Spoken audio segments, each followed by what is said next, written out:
When Dex Wrench Sullivan handed over 5 crumpled dollar bills to the estate sale clerk, he thought he was buying storage space for motorcycle parts, and maybe a quiet place to work on bikes without his Hells Angels brothers constantly needing his mechanical expertise.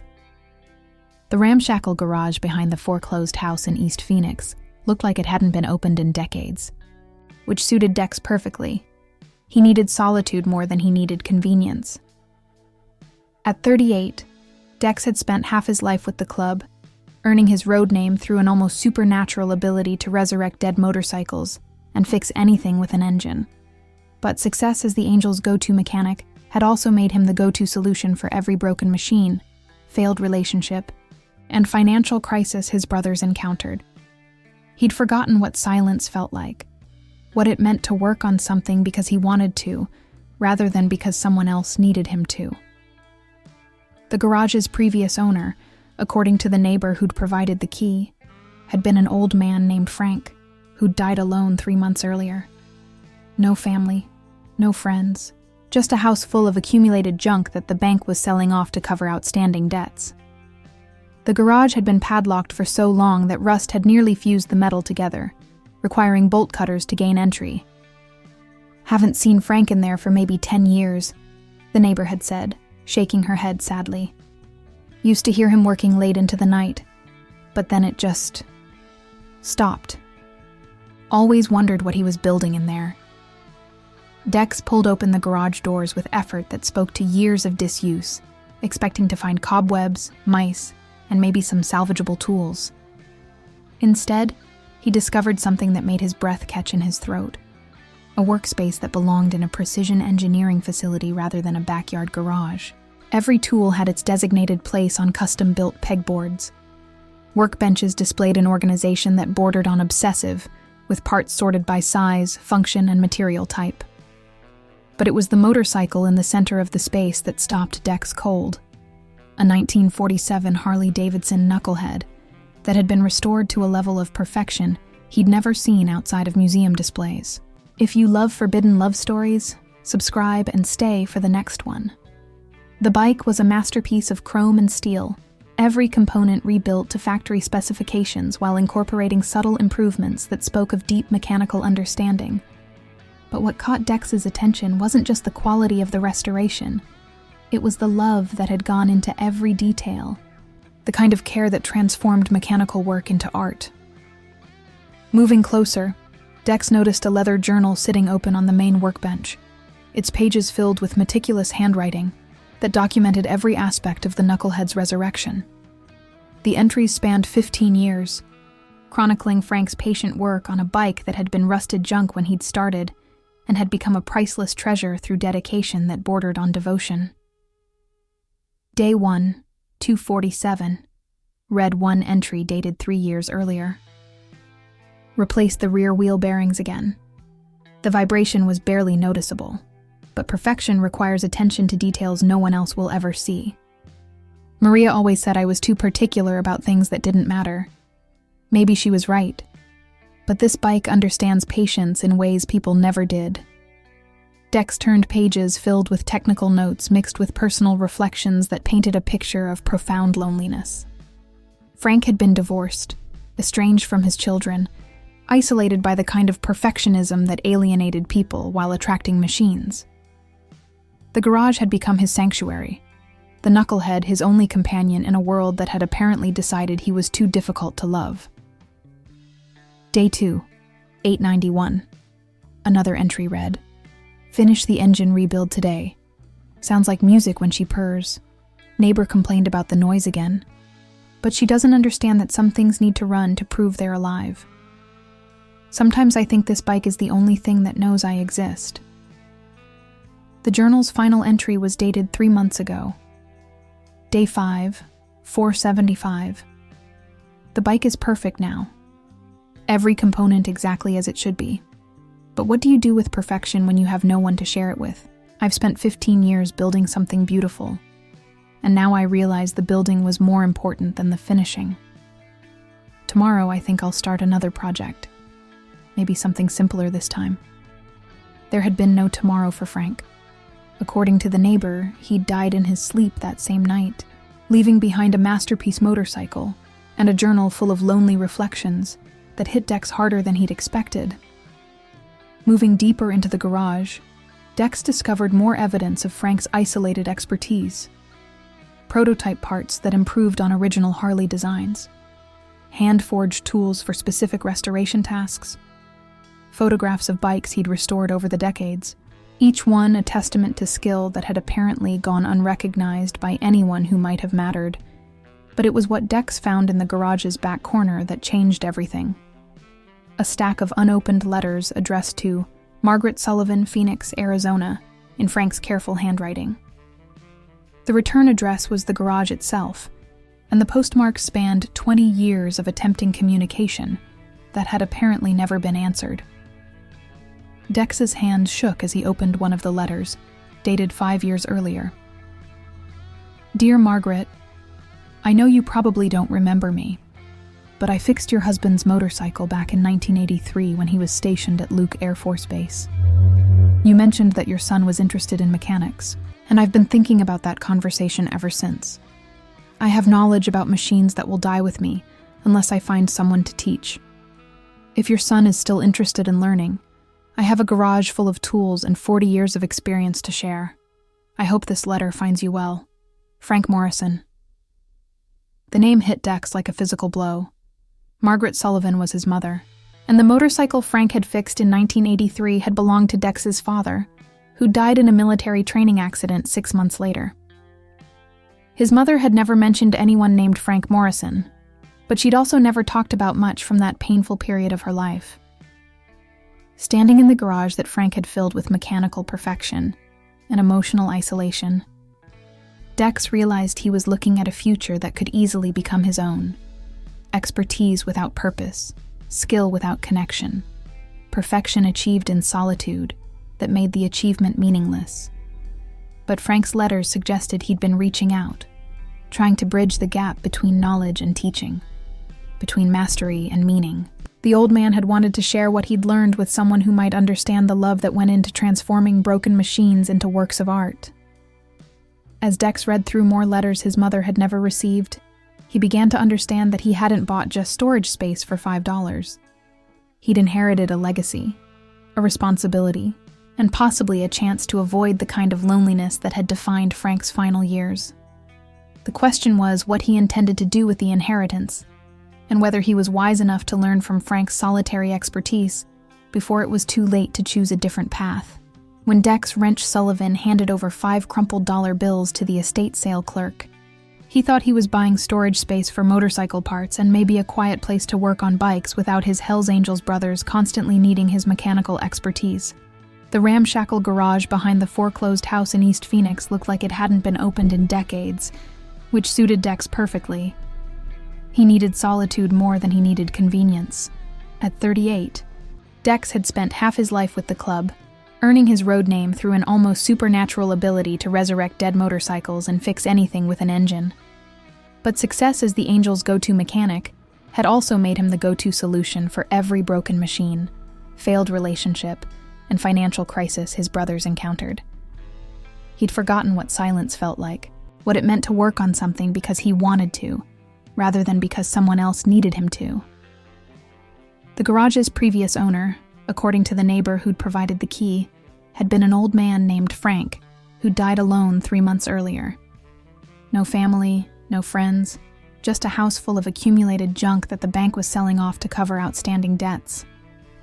The garage had been padlocked for so long that rust had nearly fused the metal together, requiring bolt cutters to gain entry. "Haven't seen Frank in there for maybe 10 years, the neighbor had said, shaking her head sadly. Used to hear him working late into the night, but then it just stopped. Always wondered what he was building in there." Dex pulled open the garage doors with effort that spoke to years of disuse, expecting to find cobwebs, mice, and maybe some salvageable tools. Instead, he discovered something that made his breath catch in his throat. A workspace that belonged in a precision engineering facility rather than a backyard garage. Every tool had its designated place on custom-built pegboards. Workbenches displayed an organization that bordered on obsessive, with parts sorted by size, function, and material type. But it was the motorcycle in the center of the space that stopped Dex cold, a 1947 Harley-Davidson knucklehead that had been restored to a level of perfection he'd never seen outside of museum displays. If you love forbidden love stories, subscribe and stay for the next one. The bike was a masterpiece of chrome and steel, every component rebuilt to factory specifications, while incorporating subtle improvements that spoke of deep mechanical understanding. But what caught Dex's attention wasn't just the quality of the restoration. It was the love that had gone into every detail, the kind of care that transformed mechanical work into art. Moving closer, Dex noticed a leather journal sitting open on the main workbench, its pages filled with meticulous handwriting that documented every aspect of the knucklehead's resurrection. The entries spanned 15 years, chronicling Frank's patient work on a bike that had been rusted junk when he'd started and had become a priceless treasure through dedication that bordered on devotion. Day 1, 247, read one entry dated 3 years earlier. Replaced the rear wheel bearings again. The vibration was barely noticeable, but perfection requires attention to details no one else will ever see. Maria always said I was too particular about things that didn't matter. Maybe she was right, but this bike understands patience in ways people never did. Dex turned pages filled with technical notes mixed with personal reflections that painted a picture of profound loneliness. Frank had been divorced, estranged from his children, isolated by the kind of perfectionism that alienated people while attracting machines. The garage had become his sanctuary, the knucklehead, his only companion in a world that had apparently decided he was too difficult to love. Day 2, 891. Another entry read, "Finished the engine rebuild today. Sounds like music when she purrs. Neighbor complained about the noise again, but she doesn't understand that some things need to run to prove they're alive. Sometimes I think this bike is the only thing that knows I exist." The journal's final entry was dated 3 months ago. Day 5, 475. The bike is perfect now. Every component exactly as it should be. But what do you do with perfection when you have no one to share it with? I've spent 15 years building something beautiful, and now I realize the building was more important than the finishing. Tomorrow I think I'll start another project, maybe something simpler this time. There had been no tomorrow for Frank. According to the neighbor, he'd died in his sleep that same night, leaving behind a masterpiece motorcycle and a journal full of lonely reflections that hit Dex harder than he'd expected. Moving deeper into the garage, Dex discovered more evidence of Frank's isolated expertise. Prototype parts that improved on original Harley designs. Hand-forged tools for specific restoration tasks. Photographs of bikes he'd restored over the decades, each one a testament to skill that had apparently gone unrecognized by anyone who might have mattered. But it was what Dex found in the garage's back corner that changed everything. A stack of unopened letters addressed to Margaret Sullivan, Phoenix, Arizona, in Frank's careful handwriting. The return address was the garage itself, and the postmarks spanned 20 years of attempting communication that had apparently never been answered. Dex's hands shook as he opened one of the letters, dated 5 years earlier. "Dear Margaret, I know you probably don't remember me, but I fixed your husband's motorcycle back in 1983 when he was stationed at Luke Air Force Base. You mentioned that your son was interested in mechanics, and I've been thinking about that conversation ever since. I have knowledge about machines that will die with me unless I find someone to teach. If your son is still interested in learning, I have a garage full of tools and 40 years of experience to share. I hope this letter finds you well. Frank Morrison." The name hit Dex like a physical blow. Margaret Sullivan was his mother, and the motorcycle Frank had fixed in 1983 had belonged to Dex's father, who died in a military training accident 6 months later. His mother had never mentioned anyone named Frank Morrison, but she'd also never talked about much from that painful period of her life. Standing in the garage that Frank had filled with mechanical perfection and emotional isolation, Dex realized he was looking at a future that could easily become his own. Expertise without purpose, skill without connection, perfection achieved in solitude that made the achievement meaningless. But Frank's letters suggested he'd been reaching out, trying to bridge the gap between knowledge and teaching, between mastery and meaning. The old man had wanted to share what he'd learned with someone who might understand the love that went into transforming broken machines into works of art. As Dex read through more letters his mother had never received, he began to understand that he hadn't bought just storage space for $5. He'd inherited a legacy, a responsibility, and possibly a chance to avoid the kind of loneliness that had defined Frank's final years. The question was what he intended to do with the inheritance, and whether he was wise enough to learn from Frank's solitary expertise before it was too late to choose a different path. The transformation of Frank's garage into the Morrison Memorial Motorcycle Academy began with Dex clearing space for students while preserving the meticulous organization that had defined Frank's work. The pristine knucklehead became the centerpiece of a learning environment where precision met practicality, where Frank's obsessive attention to detail would serve teaching rather than isolation. "You sure about this?" asked Tommy, a club prospect whose mechanical skills barely extended to changing oil. "Seems like a lot of trouble for something that might not work." Frank spent 15 years perfecting techniques that could revolutionize how we approach restoration, Dex replied, setting up workstations that balanced respect for Frank's methods with accessibility for beginners. "The trouble is worth it if we can pass that knowledge on instead of letting it die." The Academy's first students were an unlikely mix. Club prospects who needed to learn basic maintenance, local teenagers whose parents hoped mechanical skills might keep them out of gangs, and military veterans who found therapeutic value in the precise, meditative work of restoration. "Today we're going to learn carburetor adjustment the way Frank Morrison perfected it," Dex announced to his first class, holding up Frank's hand-drawn diagrams alongside the actual components. "This isn't just about making engines run. It's about understanding the relationship between precision and performance." Maria Santos, a 17-year-old whose brother had been killed in gang violence, raised her hand. "Mr. Dex, why does it matter if we do it perfectly? Won't good enough get the bike running?" Frank used to say that the difference between good enough and perfect is the difference between fixing something and understanding something. When you understand how machines work at the deepest level, you can make them do things others think are impossible. Over the following weeks, Dex discovered that teaching Frank's techniques required him to understand them more thoroughly than he'd realized. Explaining carburetor theory to teenagers forced him to articulate principles he'd always applied intuitively. Breaking down complex procedures for beginners revealed subtleties in Frank's methods that weren't obvious from merely reading his journals. "You're different," observed Carmen Rodriguez, a military veteran whose PTSD had made civilian employment difficult.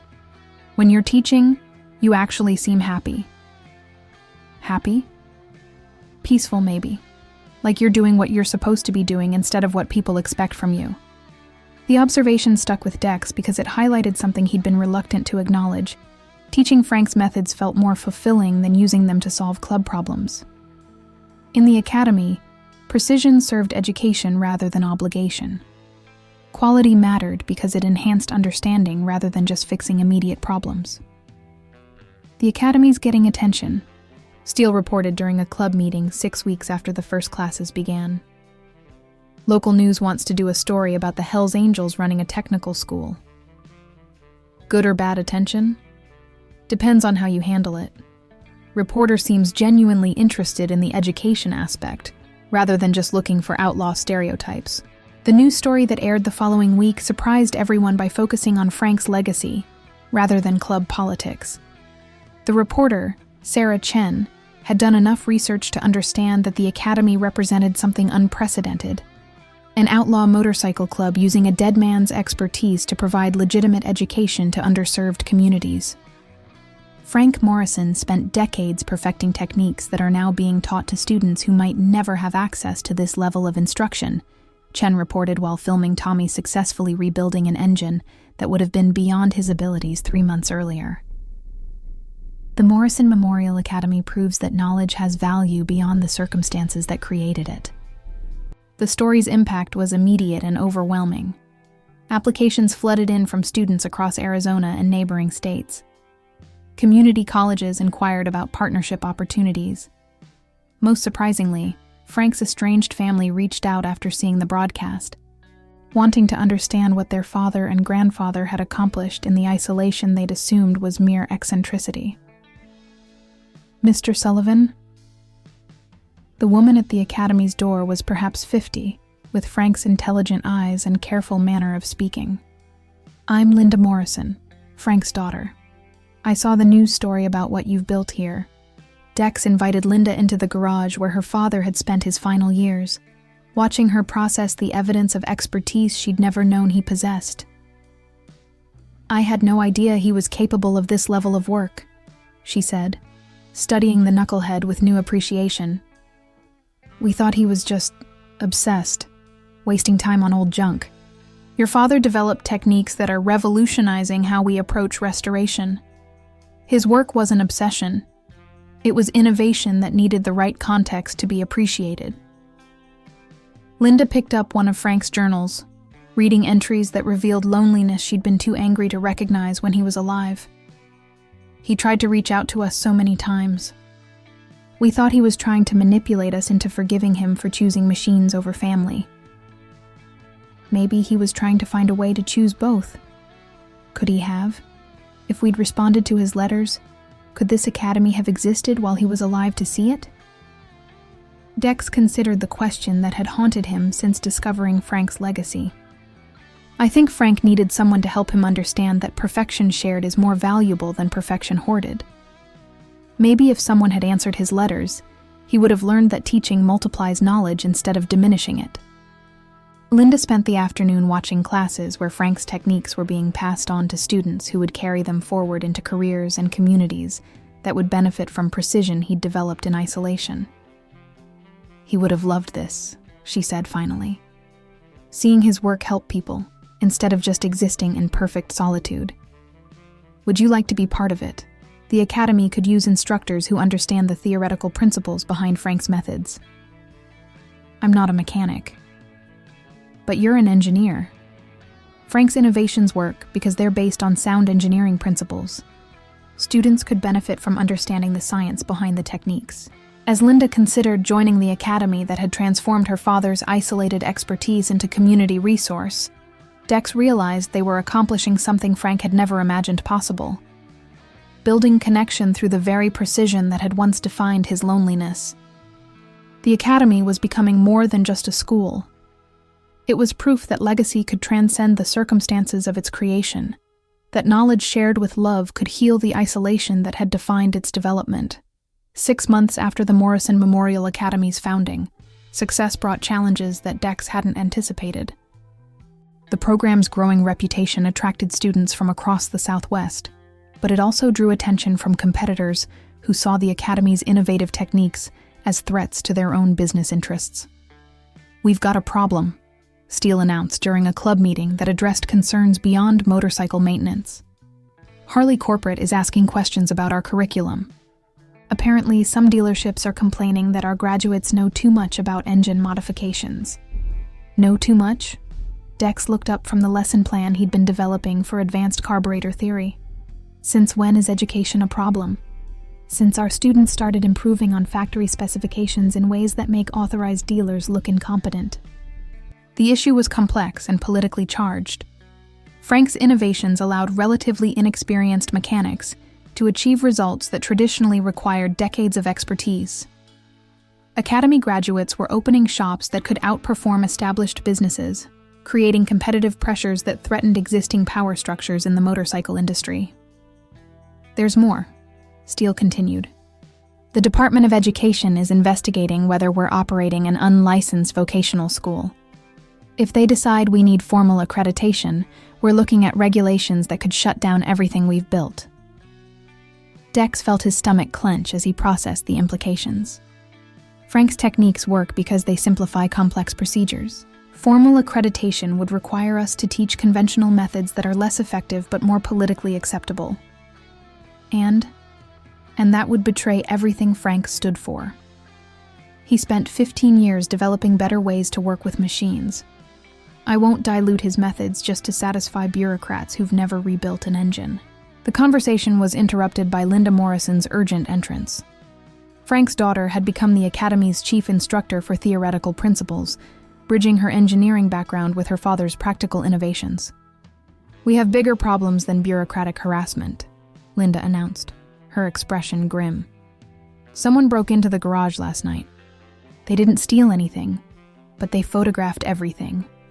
All of Frank's journals, his prototype parts, his modification designs." "Industrial espionage?" Steele asked. "Has to be. Frank's carburetor design alone could be worth millions if someone could patent it and license it to manufacturers." Dex moved to Frank's workbench, checking the security of documents that represented 15 years of solitary innovation. "Did they get the advanced designs? The ones Frank never finished?" "Everything, including the fuel injection system he was developing before he died." The implications were staggering. Frank's incomplete designs contained revolutionary approaches to motorcycle engineering that could transform the industry if developed properly. In the wrong hands, they could be corrupted into proprietary technology that would price out independent mechanics and small shops. "Who has the resources and motivation to steal this kind of information?" Dex asked. "Anyone who understands that Frank was about 20 years ahead of current industry standards," Linda replied. "Major manufacturers, aftermarket companies, anyone who wants to control the next generation of motorcycle technology." Steele's expression hardened as he processed the threat to something the club had invested significant time and reputation in protecting. "Options. We could patent Frank's designs ourselves," Linda suggested.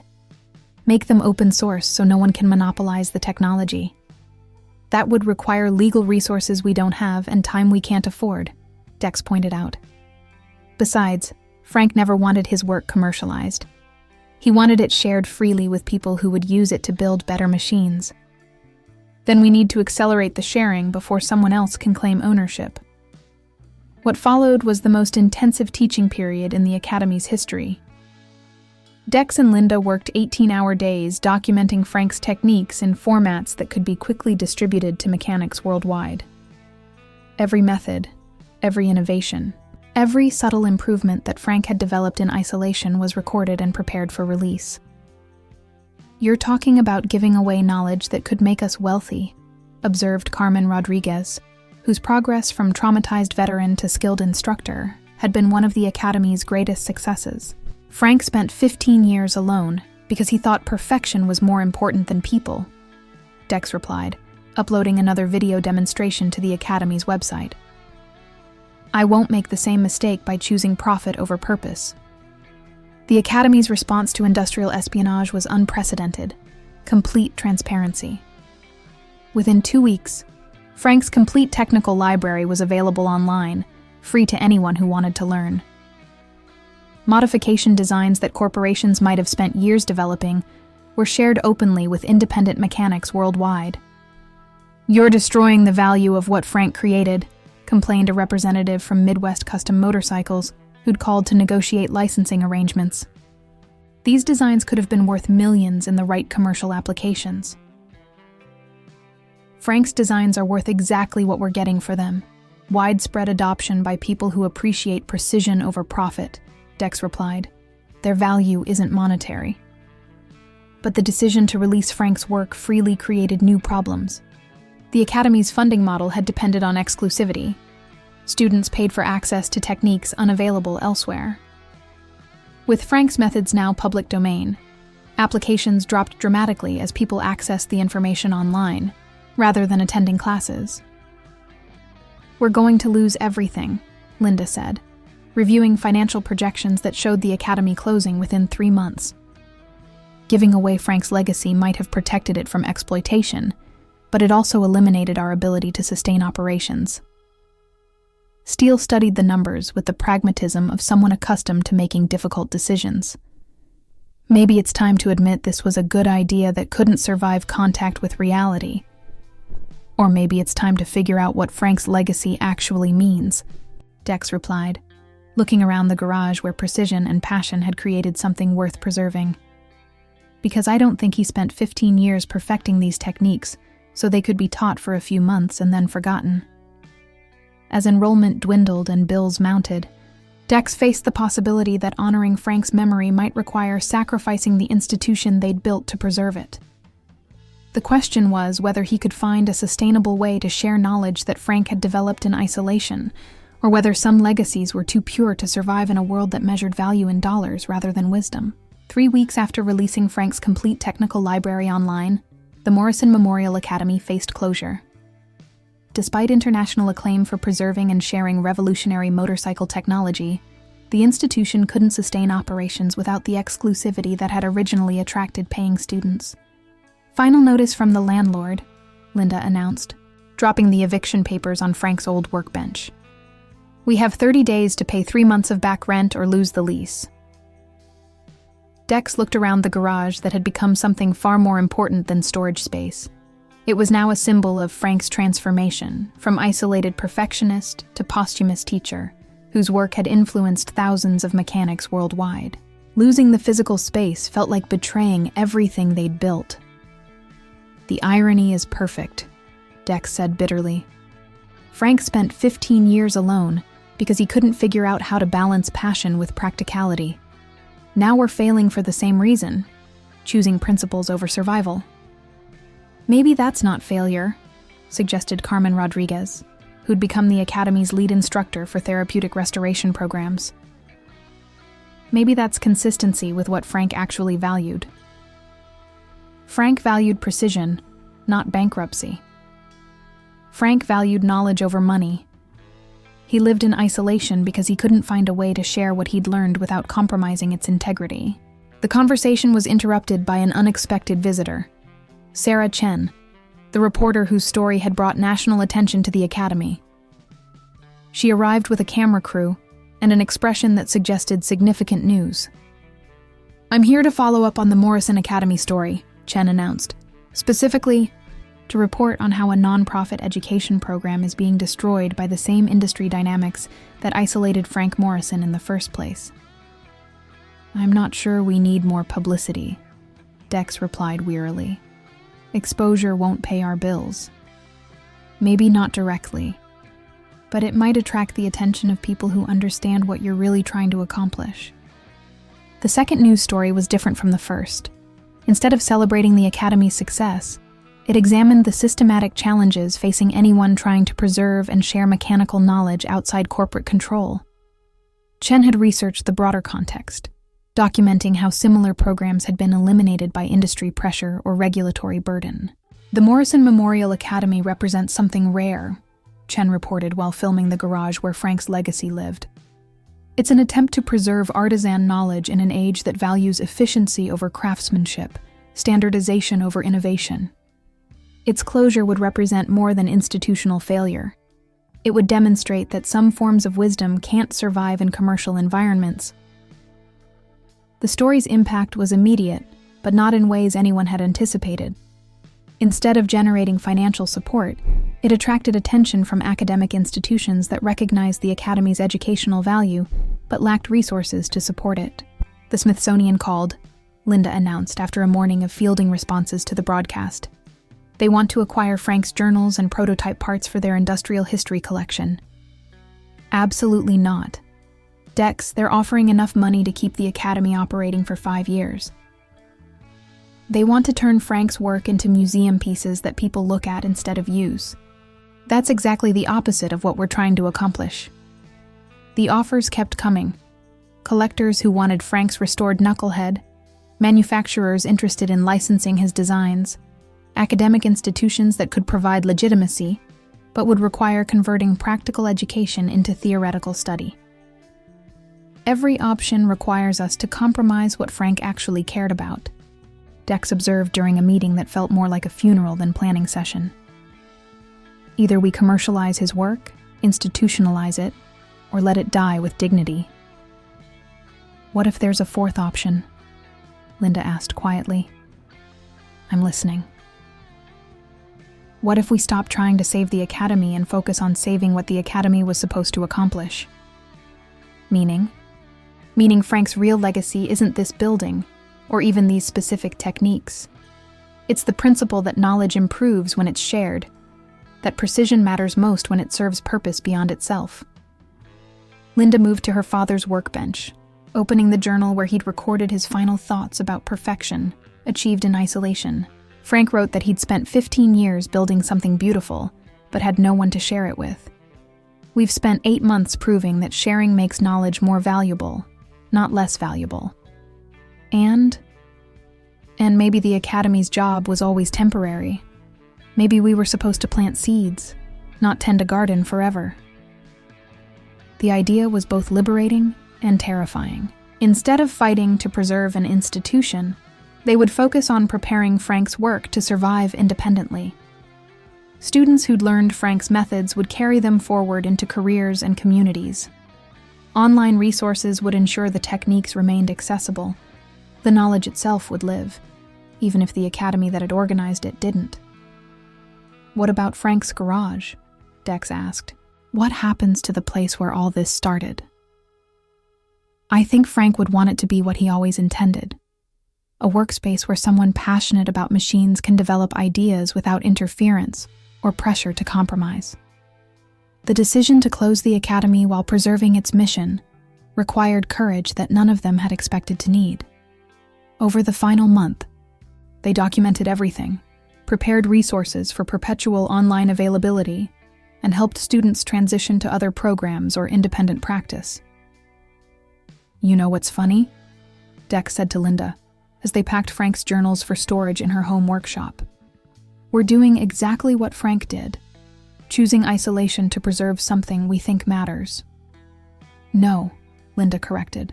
"We're choosing to let go so that what Frank built can grow beyond our ability to control or limit it. That's the opposite of what he did." On the academy's final day, Dex sat alone in the garage where everything had begun, surrounded by empty workbenches and the echoes of 8 months spent teaching precision to people who'd never experienced it before. The knucklehead still gleamed in the center of the space, Frank's masterpiece waiting for someone to appreciate its perfection. As Dex locked the garage doors for the last time, he realized that Frank's true legacy wasn't the specific techniques he'd developed or the institution they'd built to share them.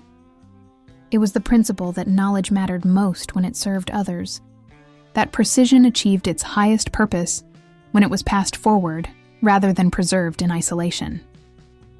The academy was ending, but Frank's influence would continue in every engine rebuilt by someone who'd learned to value perfection as a means of connection rather than separation. 6 months after closing the Morrison Memorial Academy, Dex stood in a different garage, this one attached to a ranch house 40 miles outside Phoenix, where he'd relocated after deciding that Frank's story shouldn't become his own. The space was smaller than Frank's workshop, but organized with the same attention to detail, serving a different purpose while honoring the same principles. "How's the new student working out?" asked Linda Morrison, who'd driven out from Phoenix to check on the workshop Dex had established for one-on-one instruction with carefully selected apprentices. "Miguel's got natural ability," Dex replied, gesturing toward the 18-year-old who was rebuilding a carburetor with the meticulous care that Frank's methods demanded. "More importantly, he understands that precision serves purpose rather than just existing for its own sake." Miguel Santos was Maria's younger brother, recommended for apprenticeship by his sister, who'd become a successful motorcycle mechanic after graduating from the academy.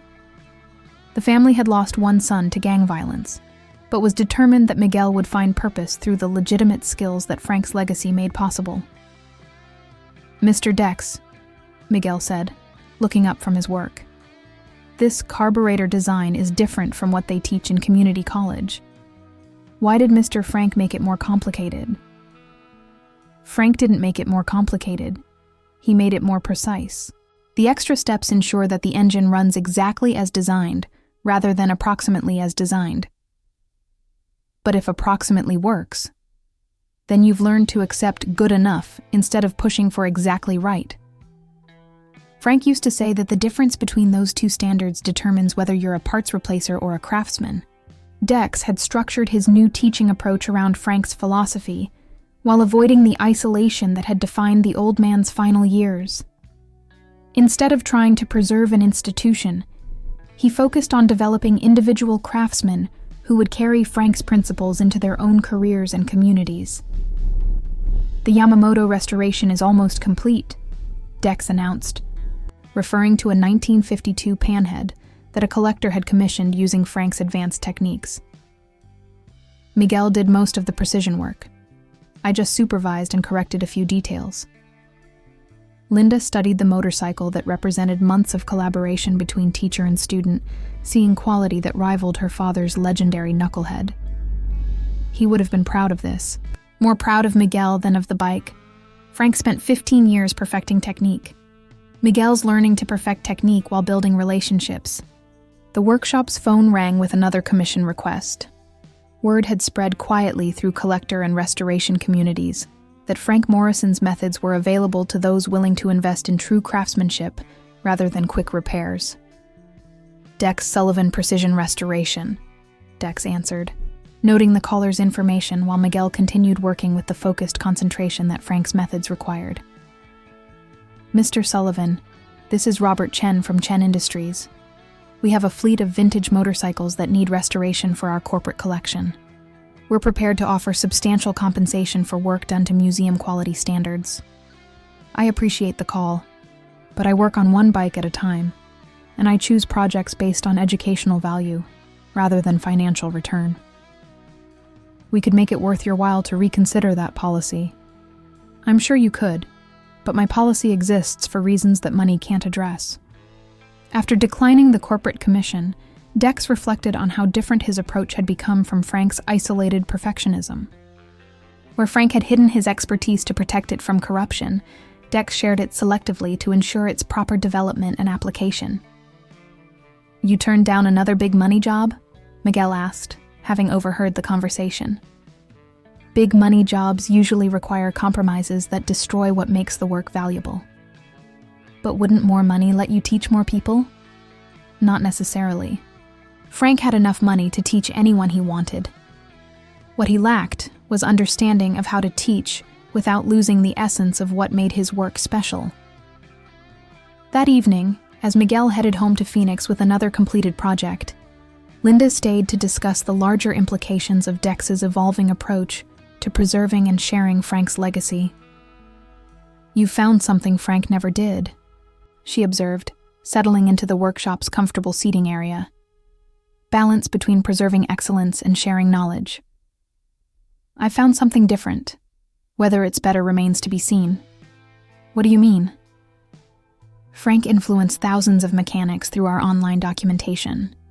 My approach influences maybe 24 apprentices per year. He achieved broader impact through isolation. I'm achieving deeper impact through selection." "And which approach honors his memory more effectively?" Dex considered the question while looking around the workshop where precision served teaching rather than hiding. Maybe they both honor different aspects of what Frank valued. He cared about perfection and about connection. Our academy proved that perfection could be shared. My workshop proves that sharing can maintain perfection. So what's the ultimate goal? The ultimate goal is making sure Frank's story doesn't repeat itself. He died alone despite possessing knowledge that could have enriched thousands of lives. My job is ensuring that the people who learn his techniques never make his mistake of choosing isolation over community. As if summoned by their conversation, Dex's phone buzzed with a text from Maria Santos. "Miguel's showing me carburetor theory. Says precision creates freedom instead of limiting it." Frank would have understood that. Linda smiled at the message that confirmed her father's influence had found new expression in people who understood that excellence served connection rather than replacing it. He's not gone, you know. As long as people are learning to see precision as a form of caring, Frank's still teaching. And as long as they're learning to share what they know instead of hoarding it, Frank's legacy grows instead of just being preserved. 6 months later, Dex received a call that brought Frank's story full circle. "Mr. Sullivan, this is David Morrison, Frank's grandson. I'm starting college next year, engineering program, and I'd like to learn my grandfather's methods if you think I'm ready." Looking around the workshop where Frank's isolation had been transformed into community, where perfectionism served teaching rather than replacing it, Dex realized they'd accomplished something Frank had never imagined possible. They'd turned one lonely man's obsession into a living tradition that would outlive anyone who'd known him personally. "When can you start?" Dex asked, opening the workshop schedule to include another student who would carry Frank's precision forward into a future built on connection rather than isolation.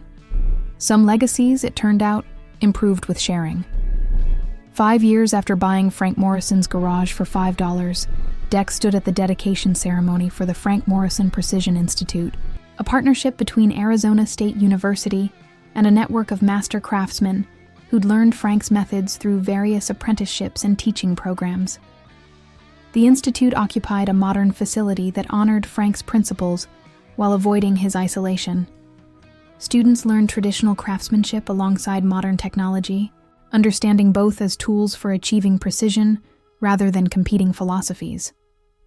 The curriculum balanced theoretical knowledge with hands-on experience, ensuring that Frank's methods would evolve rather than simply being preserved.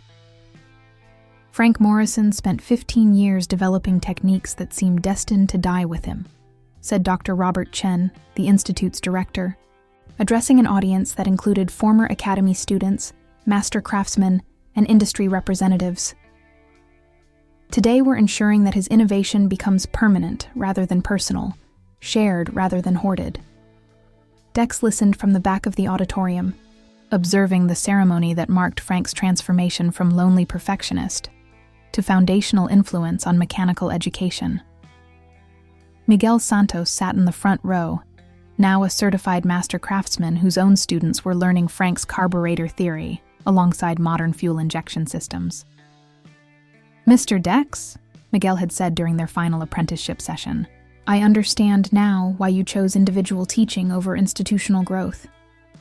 Excellence requires a relationship, not just technique. And what are you going to do with that understanding? Teach the way you taught me. One student at a time, chosen for character rather than just aptitude." The Institute's establishment hadn't eliminated the need for individual mentorship.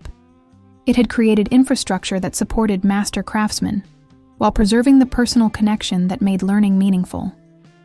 Frank's methods were now being taught in accredited programs while maintaining the precision and philosophy that had defined his work. "Dex," Linda Morrison said, joining him after the ceremony concluded, "I wanted you to see something." She led him to the Institute's memorial workshop, a space that recreated Frank's garage down to the placement of tools and the organization of parts. But this version was designed for visitors rather than solitude, allowing people to understand Frank's working environment while experiencing it as invitation rather than isolation. "We kept the knucklehead," Linda said, gesturing toward Frank's masterpiece motorcycle that now served as the memorial workshop's centerpiece. "But we added this." Mounted beside the pristine bike was Frank's final journal entry, enlarged and framed with a plaque that provided context. "Day 5, 475. The bike is perfect now, every component exactly as it should be. But what do you do with perfection when you have no one to share it with?" Below Frank's words was a response written in Dex's handwriting. "You share it anyway, trusting that someone will understand its value even if you never see the results. Students come here to understand that technical perfection serves human connection," Linda explained. Frank's story reminds them that knowledge hoarded becomes loneliness, while knowledge shared becomes legacy. And do they understand? Some do immediately. Others figure it out over time. But they all leave understanding that excellence requires both precision and generosity. As they walked through the Institute's workshops where students learned traditional techniques alongside modern methods, Dex reflected on how Frank's $5 garage sale had ultimately influenced an entire approach to technical education. The purchase that had seemed like simple storage acquisition had become the foundation for transforming how craftsmanship was taught and preserved. "Any regrets?" Linda asked, their regular check-in about the choices that had led to this moment. "About buying a garage I didn't need? About spending years learning from a dead man's journals? About choosing teaching over more profitable uses of Frank's techniques?" Dex smiled at the familiar question. "None whatsoever. Even when choosing principle over profit cost us the original academy, especially then. The Academy's failure taught us the difference between preserving Frank's work and honoring Frank's values. Preservation would have turned his techniques into museum pieces. Honoring his values means ensuring they continue evolving through people who understand their purpose. Their conversation was interrupted by a group of students who recognized Dex from documentary films about Frank's legacy. The young craftsman wanted to discuss specific applications of Frank's carburetor theory, approaching him with the reverence usually reserved for living legends. "Mr. Sullivan," asked a student whose enthusiasm reminded Dex of his younger self, "is it true that you learned Frank's methods entirely from his journals?" "I learned Frank's techniques from his journals. I learned his wisdom from understanding why he wrote them." "What's the difference?" "Techniques can be copied. Wisdom requires relationship. With the work, with the people you're serving, with the responsibility that comes from possessing knowledge others need." As the students absorbed this distinction between mechanical skill and craftsman's wisdom, Dex understood that Frank's true legacy wasn't the specific methods he'd developed, but the standard of excellence that informed every decision about sharing knowledge. Frank Morrison bought tools he couldn't afford and spent decades perfecting techniques no one asked for. Dex continued, speaking to the students, but thinking about the broader lesson. He did this because he believed that precision mattered, even when no one was watching, that quality had value, even when it wasn't commercially rewarded. "But he died alone," observed one student. "Doesn't that make his story a warning rather than an inspiration?" Frank's story is both. It's a warning about the cost of choosing perfection over people, and it's inspiration about the value of pursuing excellence even when the world doesn't understand or appreciate it. That evening, as Dex drove back to his ranch workshop where 2 new apprentices would begin learning Frank's methods the following week, he reflected on how $5 had purchased more than storage space. It had bought entry into a story that transformed loneliness into legacy, isolation into influence, individual excellence into community resource. The price had been years of learning to balance precision with connection, excellence with accessibility, innovation with tradition. The promise was knowledge that would outlive everyone who'd known Frank personally, carried forward by craftsmen who understood that true mastery served others rather than serving itself.